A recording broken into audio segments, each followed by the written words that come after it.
जब जब आती है याद तेरी जान ले जाती है, कि जब जब आती है याद तेरी जान ले जाती है। मुश्किल को मेरे दिल को, मुश्किल को मेरे दिल को तू ही सताती है, कि जब जब आती है याद तेरी जान ले जाती है, कि जब जब आती है याद तेरी जान ले जाती है।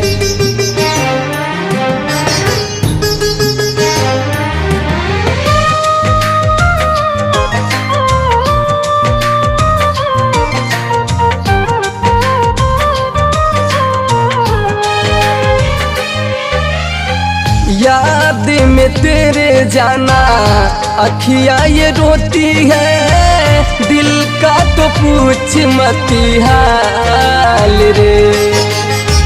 तेरे बिना जानू जीना भी क्या है, जीना ही बन गया सवाल रे।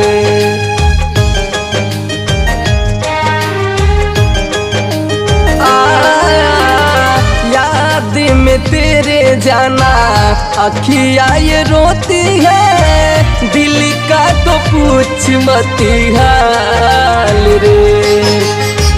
तेरे बिना जानू जीना भी क्या है, जीना ही बन गया सवाल रे। किस दिशा में, किस फिजा में, किस दिशा किस फिजा में मुझको बुलाती है, कि जब जब आती है याद तेरी जान ले जाती है, कि जब जब आती है याद तेरी जान ले जाती है।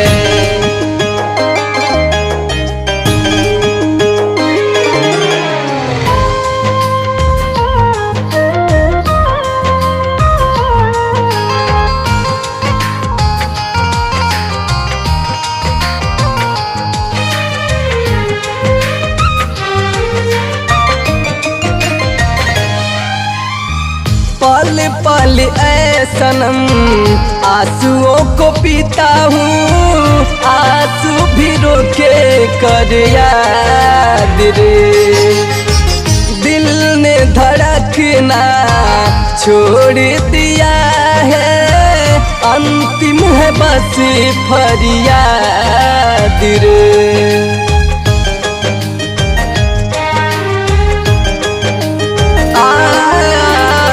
पल पल ऐ सनम आंसुओं को पीता हूँ, आंसू भी रोके कर याद रे। दिल ने धड़कना छोड़ दिया है, अंतिम है बस फरियाद रे। ये अमर को, इस जिगर को, ये अमर को, इस जिगर को कितना रुलाती है, कि जब जब आती है याद तेरी जान ले जाती है, कि जब जब आती है याद